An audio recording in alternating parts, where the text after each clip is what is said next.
ಜೈಲಿನಲ್ಲಿ rowdy sheeter ನಾಗನ ಹವಾವನ್ನ ನೋಡಿ ಪೊಲೀಸರೇ ಖುದ್ದು ಶಾಕ್ ಆಗಿದ್ದಾರೆ. ಜೈಲಲ್ಲಿ ನಾಗ ಹವಾ ಹೇಗ್ ಮೈಂಟೈನ್ ಮಾಡ್ತಾ ಇದ್ದ ಅದನ್ನ ನೋಡಿ ಪೊಲೀಸರೇ ಶಾಕ್ ಆಗಿದ್ದಾರೆ. ನಾಗ ಹೇಳಿದ್ದೆ ರೂಲ್ಸ್ ಅಲ್ಲಿ ಎಲ್ಲರೂ ಕೂಡ ಜೈಲಾಧಿಕಾರಿಗಳು ಫಾಲೋ ಮಾಡಬೇಕಿತ್ತು. ದರ್ಶನ್ಗೆ ರಾಜಾತಿಥ್ಯ ಕೇಸ್ ತನಿಖೆ ಸಂದರ್ಭದಲ್ಲಿ ಮತ್ತಷ್ಟು ವಿಚಾರಗಳು ಈಗ ಬೆಳಕಿಗೆ ಬಂದಿದೆ. ಜೈಲಲ್ಲಿ ಅಧಿಕಾರಿಗಳಿದ್ದಾರೆ, ಅಧಿಕಾರಿಗಳಿದ್ರೂ ಕೂಡ ನೋ ಯೂಸ್. ಅಲ್ಲಿ ನಾಗ ಹೇಳಿದ್ದೆ ರೂಲ್ಸ್. ಹಾಗಿದ್ರೆ ಪರಪ್ಪನ ಅಗ್ರಹಾರ ಜೈಲಿನಲ್ಲಿ ನಾಗನ ರೂಲ್ಸ್ ಯಾವ ರೀತಿಯಾಗಿತ್ತು, ಏನೇನ್ ರೂಲ್ಸ್ ಇತ್ತು? ಪೊಲೀಸರು ವಿಚಾರಣೆ ನಡೆಸಿದ್ದಾರೆ. ವಿಚಾರಣೆ ನಡೆಸಿದಂತಹ ಸಂದರ್ಭದಲ್ಲಿ ಸ್ಫೋಟಕ ಅಂಶಗಳು, ಸ್ಫೋಟಕ ಸಂಗತಿಗಳು ಬೆಳಕಿಗೆ ಬಂದಿದೆ. ಆತ ಹೇಳಿದ್ದೇ ರೂಲ್ಸ್, ಆತನದ್ದೇ ಹವಾ. ಈ ತನಿಖೆ ನಡೀತಾ ಇದೆಯಲ್ಲ, ತನಿಖೆ ನಡೀತಾ ಇರುವಂತಹ ಸಂದರ್ಭದಲ್ಲಿ ಪೊಲೀಸರಿಗೆ ಶಾಕ್ ಆಗಿದೆ. ದರ್ಶನ್ಗೆ ರಾಜಾತಿಥ್ಯವನ್ನ ನೀಡಿದಂತ ವಿಚಾರಕ್ಕೆ ಸಂಬಂಧಪಟ್ಟಂತೆ ತನಿಖೆಯನ್ನ ನಡೆಸ್ತಾ ಇದ್ದಾರೆ. ಈಗ ವಿಲ್ಸನ್ ಗಾರ್ಡನ್ ನಾಗನ ಆಟಕ್ಕಂತೂ ಬ್ರೇಕ್ ಬಿದ್ದಿದೆ. ಆತನನ್ನ ಬೇರೆ ಜೈಲಿಗೆ ಎತ್ತಂಗಡಿ ಮಾಡಲಾಗಿದೆ. ಆದ್ರೆ ಆತನ ಹವಾ ಹೇಗಿತ್ತಂದ್ರೆ ಜೈಲಾಧಿಕಾರಿಗಳಿಗೆ ಅಲ್ಲಿದ್ರೂ ಕೂಡ ನೋ ಯೂಸ್. ಪ್ರತಿನಿತ್ಯ ಬೆಳಗ್ಗೆ ರಾತ್ರಿ ನಾಗನ ಸೆಲ್ಗೆ ಹೋಗಿ ಪರ್ಮಿಷನ್ ಪಡಿಬೇಕಿತ್ತಂತೆ. ಉಪಹಾರ, ಊಟ ಏನ್ ಕೇಳ್ತಾನೆ ನಾಗ ಅದೇ ಜೈಲಲ್ಲಿ ಮಾಡಬೇಕು. ಜೈಲ್ ಮೆನು ಅಡುಗೆ ಸಜಾ ಬಂದಿ ಏನ್ ಇದ್ದಾರೆ,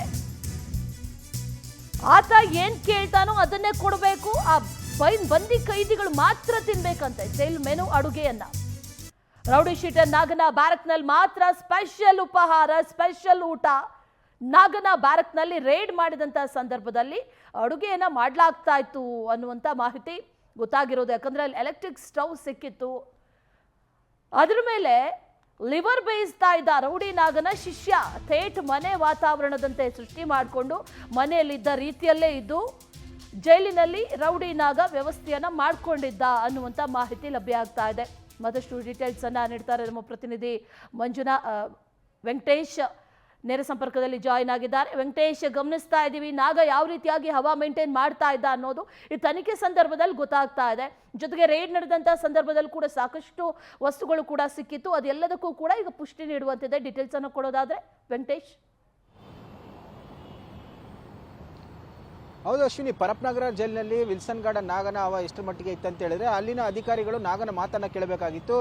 ಪ್ರತಿನಿತ್ಯ ಕೂಡ ಬೆಳಗಿನ ಒಂದು ಉಪಹಾರ ಹಾಗೂ ಮಧ್ಯಾಹ್ನದ ಊಟಕ್ಕೆ ಏನ್ ಮಾಡಬೇಕು ಅನ್ನೋದು ಕೂಡ ಅಲ್ಲಿ ನಾಗನ ಪರ್ಮಿಷನ್ ಅನ್ನು ತೆಗೆದುಕೊಂಡು ಮಾಡಬೇಕಾಗಿತ್ತು. ಎಲ್ಲವೂ ಕೂಡ ಅಲ್ಲಿ ಸಜಾ ಆಗಿದ್ದಂತಹ ಕೈದಿಗಳಿಗೆ ಮೀಸಲಾಗಿತ್ತು. ಕೆಲವೊಂದು ಬ್ಯಾರಕ್ಗಳಲ್ಲಿ ಎಂಟೈರ್ ನಾಗನ ಏನ್ ಹೇಳ್ತಾ ಇದ್ದಾನೋ ಅದನ್ನೇ ಕಂಪ್ಲೀಟ್ ಆಗಿ ಅಲ್ಲಿ ಕೇಳ್ತಾ ಇದ್ದಾರೆ. ಯಾಕಂದ್ರೆ ನಾಗನ ಅಷ್ಟು ಹೋಲ್ಡ್ ಅನ್ನ ಇಟ್ಕೊಂಡಿದ್ದ ಜೈಲಲ್ಲಿ ಅಂತ ಹೇಳಿ ಗೊತ್ತಾಗ್ತಾ ಇರುವಂತದ್ದು. ಏನು ಮೊನ್ನೆ ಆಗ್ನೇಯ ವಿಭಾಗದ ಪೊಲೀಸರು ರೇಡ್ ಮಾಡಿದಂತ ಸಂದರ್ಭದಲ್ಲೂ ಕೂಡ ಮೊಬೈಲ್ಗಳು ಸೇರಿದಂತೆ ಎಲೆಕ್ಟ್ರಿಕ್ ಗ್ಯಾಸ್ ಸ್ಟವ್ಗಳು ಹಾಗೂ ತರಕಾರಿ ದಿನಸಿ ಪದಾರ್ಥಗಳು ಎಲ್ಲವನ್ನೂ ಕೂಡ ಪೊಲೀಸರು ಸೀಸ್ ಮಾಡಿದ್ರು. ಆ ಸಂದರ್ಭದಲ್ಲಿ ನಾಗನ ಹವಾ ಎಷ್ಟು ಮಟ್ಟಿಗೆ ಇತ್ತು ಅಂತ ಹೇಳಿ ಗೊತ್ತಾಗ್ತಾ ಇರುವಂತದ್ದು. ಯಾಕಂದ್ರೆ ಜೈಲಿನ ಒಳಗಡೆ ಯಾವುದೇ ಒಂದು ಪರ್ಮಿಷನ್ ಇಲ್ದಿರೋ ವಸ್ತುಗಳನ್ನು ತೆಗೆದುಕೊಂಡು ಹೋಗ್ಬೇಕಂದ್ರೆ ತುಂಬಾ ಅಷ್ಟು ಸುಲಭ ಅಲ್ಲ. ಆದ್ರೆ ನಾಗನ್ಗೆ ಇವೆಲ್ಲವೂ ಹೋಗ್ತಾ ಇದ್ದಿದ್ದಂದ್ರೆ ಅಲ್ಲಿನ ಅಧಿಕಾರಿಗಳು ಎಷ್ಟರ ಮಟ್ಟಿಗೆ ಆತನ ಜೊತೆ ಶಾಮೀಲಾಗಿದ್ರು ಅಂತ ಹೇಳಿ ಕೂಡ ಗೊತ್ತಾಗ್ತಾ ಇರುವಂತದ್ದು.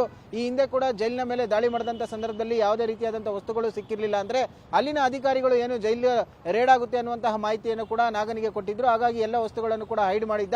ಅದನ್ನೆಲ್ಲ ಹೊರತುಪಡಿಸಿದ್ರೆ ಕೂಡ ನಾಗ ತೇಟ್ ಮನೆಯಲ್ಲಿ ಯಾವ ರೀತಿಯಾಗಿ ವಾಸ ಮಾಡ್ತಾ ಇದ್ನೋ ಅದೇ ರೀತಿಯಾದಂತಹ ಒಂದು ಐಷಾರಾಮಿ ಜೀವನ ಕೂಡ ಮಾಡ್ತಾ ಇದ್ದ.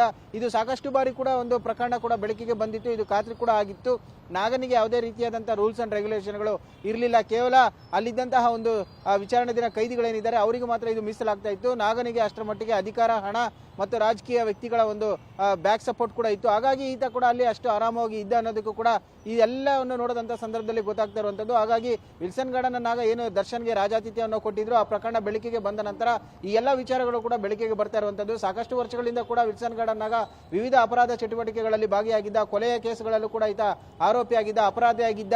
ಸೊ ಹಾಗಾಗಿ ದರ್ಶನ್ ಕೇಸ್ಗೆ ಕೂಡ ಈತ ಹೋಲ್ಡ್ ಶೆಲ್ಟರ್ ಅನ್ನು ಕೊಟ್ಟಿದ್ದ. ಈ ಒಂದು ಫೋಟೋ ಹೊರಗಡೆ ಬಂದ ನಂತರ ಏನು ಈ ಒಂದು ಪ್ರಕರಣಕ್ಕೆ ಸಂಬಂಧಪಟ್ಟಂತೆ ದರ್ಶನ್ ಅಂಡ್ ಗ್ಯಾಂಗ್ ಮತ್ತು ವಿಲ್ಸನ್ ಗಾರ್ಡನ್ ನಾಗ ಹಾಗೂ ಆತನ ಸಹಚರರನ್ನ ಗುಲ್ಬರ್ಗಾ ಸೇರಿದಂತೆ ರಾಜ್ಯದ ವಿವಿಧ ಜಿಲ್ಲೆಗಳಿಗೂ ಕೂಡ ಕಾರಾಗೃಹಗಳಿಗೆ ಶಿಫ್ಟ್ ಮಾಡಿರುವಂತದ್ದು. ಈಗ ಕೂಡ ತನಿಖೆ ಕೂಡ ಮುಂದುವರಿತಾ ಇರುವಂತದ್ದು Ashwini. Okay Venkatesh, thank you details.